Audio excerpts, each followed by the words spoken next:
All right, in this first video, we're going to look at several examples where we determine whether the data in a table can be modeled by a linear function, a quadratic function, or an exponential function. So first important thing to just take note of, you want to first check that the differences in the x values are constant.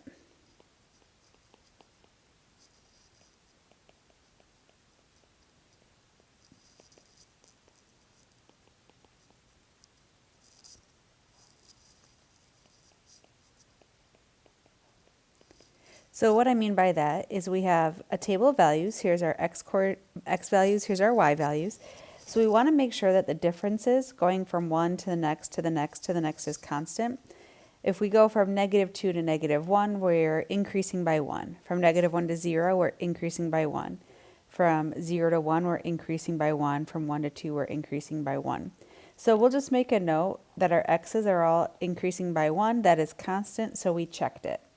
We want to make sure that is true before we continue with the rest of what we're about to see. All right, so in order to tell if the data in a table of values can be modeled by different functions, what we do is we look at something called the difference. If you're looking at the first difference, that means that you are finding the differences for the first time. We're going to find the differences between our y values, and we're going to take the second y value and subtract, because we're doing differences, the y value before.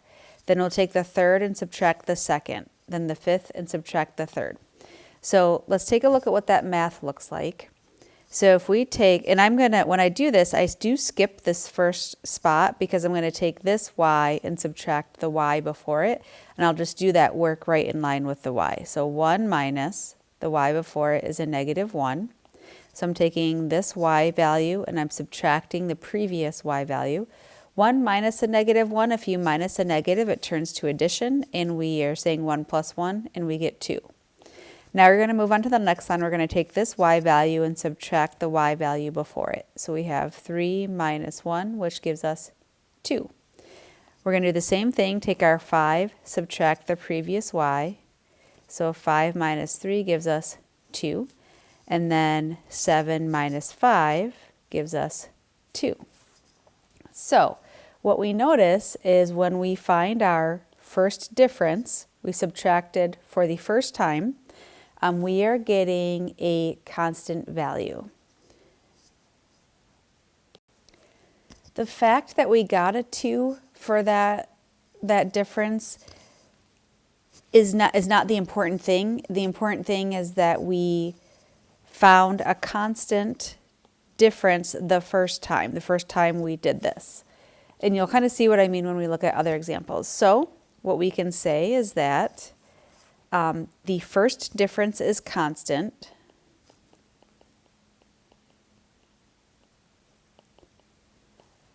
And when we say constant, we just mean it's the same number. We subtracted the y values, and we got a 2 every time. We got the same number. So the first difference is constant. So a linear function best models the data.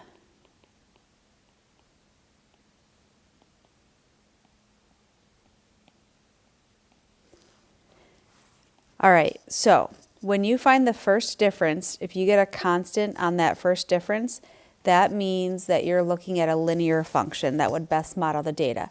If you were to plot these points, they would, in general, line up in a line. They would kind of form a straight line. Okay. So let's take a look at another example. You can see we have a column for first difference, second difference on this one. So part B, how can you determine whether the data in the table can be modeled by a quadratic function? So what we do is we remember to check the x values first. Are we increasing by the same amount? We're going up by 1, up by 1, up by 1, up by 1. We will just make note of that we're increasing by 1. We checked our x values, so that's just me showing a little check. Okay, so let's find our first difference. I start with line 2. I'm going to take the y coordinate minus the y coordinate above. 9 minus 3 is 6. And we just find our first differences. So now we're going to do 19 minus 9. 19 minus 9 is 10. So you can already see we're not getting a constant value right here. So, and they're not close. Like sometimes if they're pretty close, we can say that it's roughly constant, but a 6 and a 10 are not even close. So this is not going to be a linear function. But we continue the process. We're going to take our next y coordinate, 33, subtract the y before it, and we get 14. And then we do 51 minus 33, and we get 18. All right, so the first differences were not constant. So what that tells us is that this is not linear. So we know that it's not going to be linear. A linear function would not best model this data. So now we're going to find our second differences.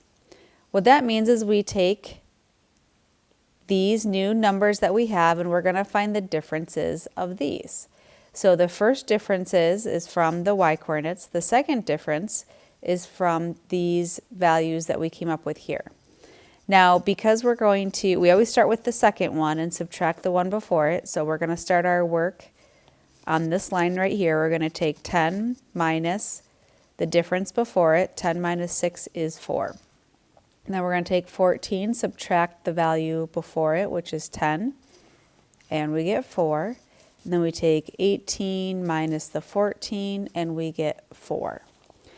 All right, so if your second differences, so here, these are our second differences. If your second differences are constant, then a quadratic function would best model the data. So here's what we found. Second differences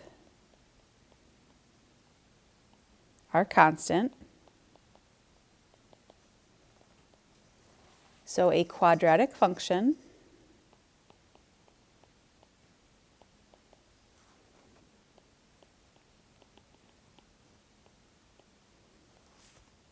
best models the data.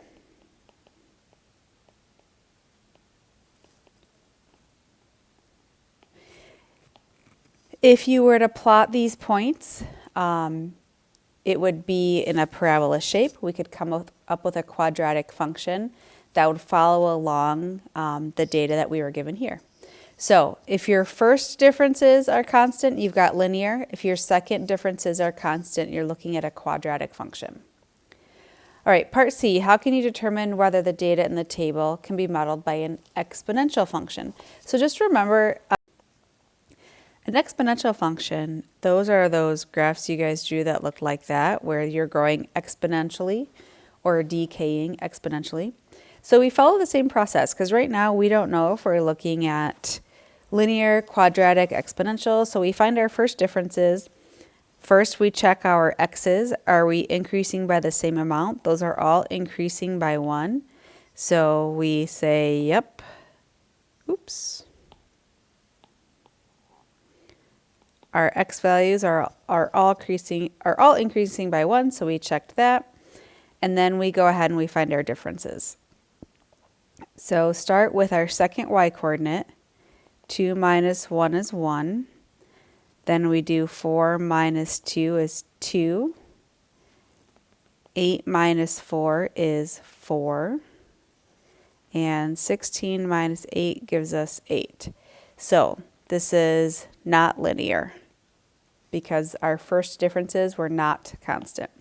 Now let's find our second differences. Now we're going to subtract. We're going to find the difference of these.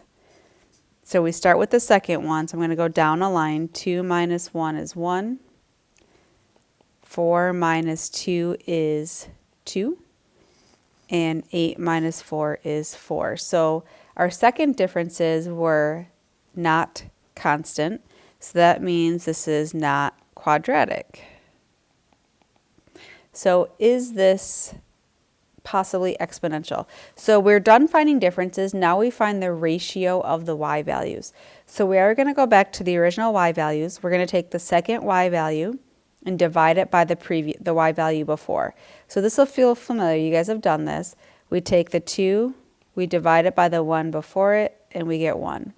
Now take the next y value, 4, divide it by the term before it, the y value before it, and we get 2.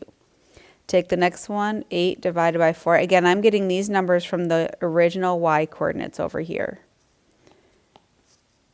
That gives us 2, and then our last y value is 16 divided by the y value before it gives us 2. So because our ratios of y values were constant, this is going to be an exponential function.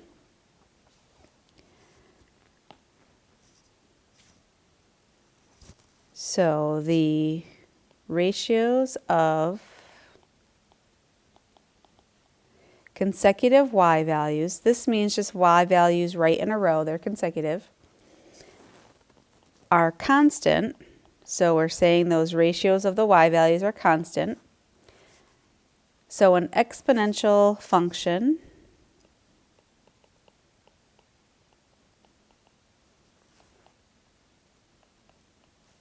best models the data.